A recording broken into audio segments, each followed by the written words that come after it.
The Dillon versus Logan showdown was the buzz on everyone's lips. With all the trash talk on social media and jabs at each other's wives, the anticipation was through the roof. But when the fight finally happened, arguably one of the most disappointing bouts ever. Stick around as we uncover why it's being dubbed the worst fight in history, and don't forget to hit that subscribe button before we dive in. The YouTuber and influencer Logan Paul once again took the stage in what can only be described as a show in one of his appearances as a boxer. This time he stepped into arena in Manchester to face former MMA fighter Dillon Danis in a 6-round bout. But let's put things into perspective before delving into this topic. Dillon Danis is a mixed martial artist and a renowned practitioner of Brazilian Jiu-Jitsu. He is known for his ground skills and has earned numerous titles in Jiu-Jitsu competitions. In addition to his success in Jiu-Jitsu, Danis has ventured into mixed martial arts and is known for his participation in Bellator MMA, one of the world's largest MMA organizations. He is also known for being part of Conor McGregor's training team, one of the biggest stars in MMA. Considering this, Logan is not entirely new to the world of boxing, but compared to Dillon Danis, he still has a long way to go, or so it was believed. And what can be said about the encounter? The truth is, I don't know what to say because it was a complete disappointment.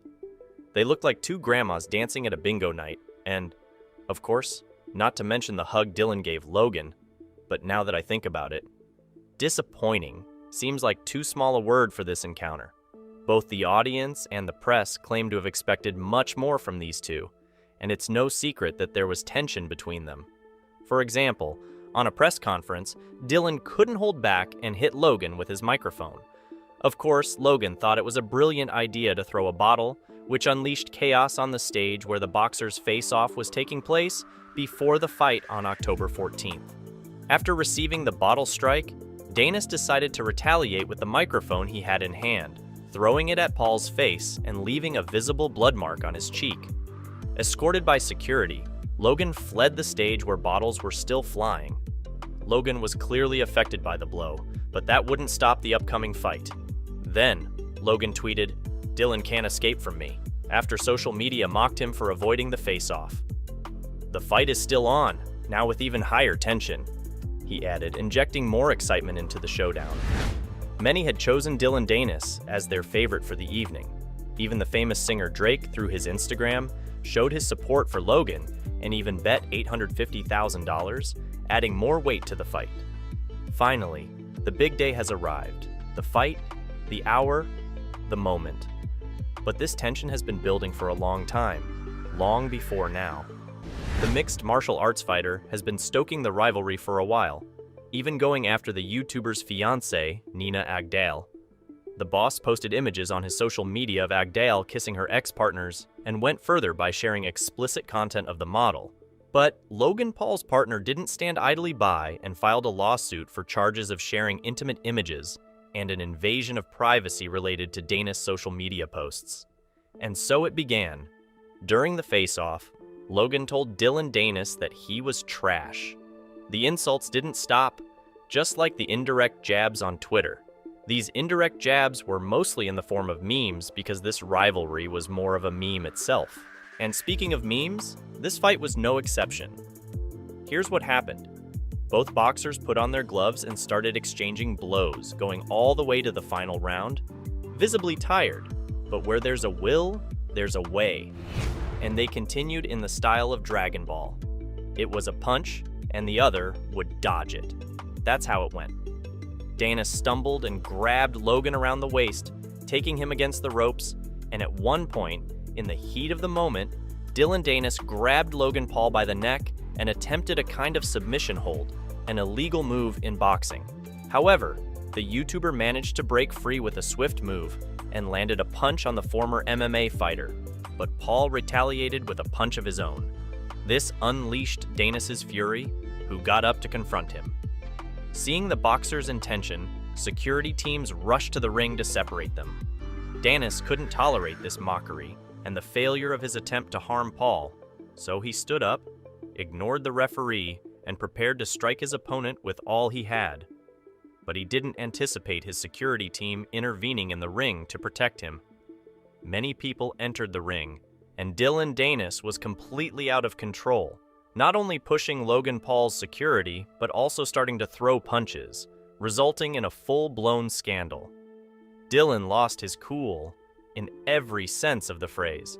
I suppose he must have felt incredibly humiliated, both by the fact that a novice defeated him, that this happened on his big comeback, and that the person he had been mocking had now used him as a joke. Yeah, that was a low blow. And indeed, the victory went to Logan Paul. With this, social media exploded. As I mentioned earlier, people had a lot of faith in Dillon. Paul not only silenced him literally, but also began to revel in turning his victory into something Dillon wouldn't forget. Scenes like Dillan Danis on the ground with his legs wide open started going viral. Logan began to post more and more memes and content on his Twitter. Honestly, there's nothing to be proud of. That guy sucks. A real jerk. I'm going back to living my life, but it felt good to beat him for 6 rounds and let him be embarrassed. Drinking prime.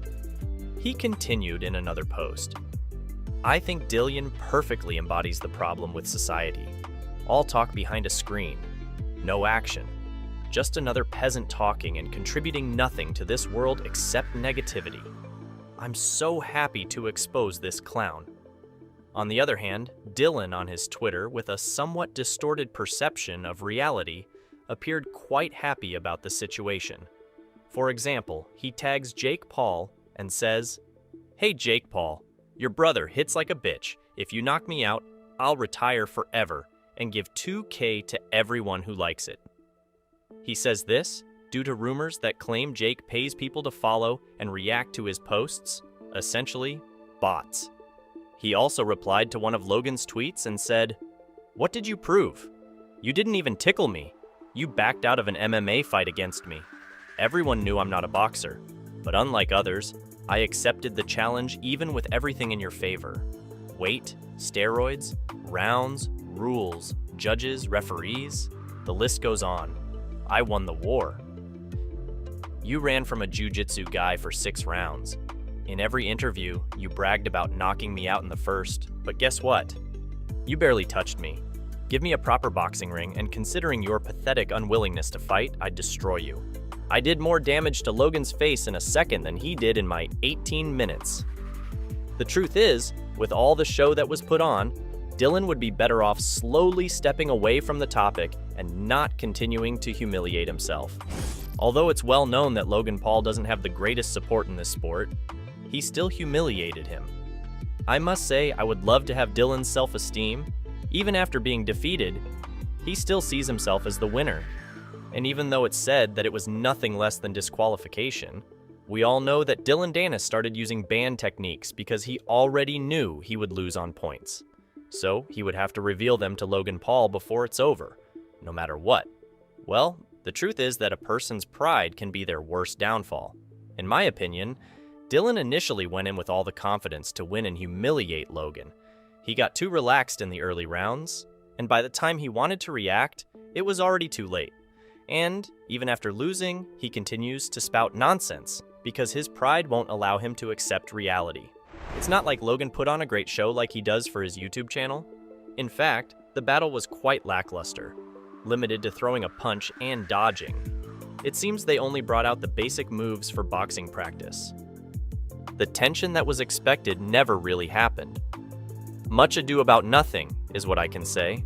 But in the end, there was a winner, which is good for Logan because if he had lost, Dillon would be the best man at his wedding, a deal they made on face-to-face. But tell me, did you like this match, or do you think it lacked more action? Will Logan Paul give us a better show next time? Let me know down here in the comments.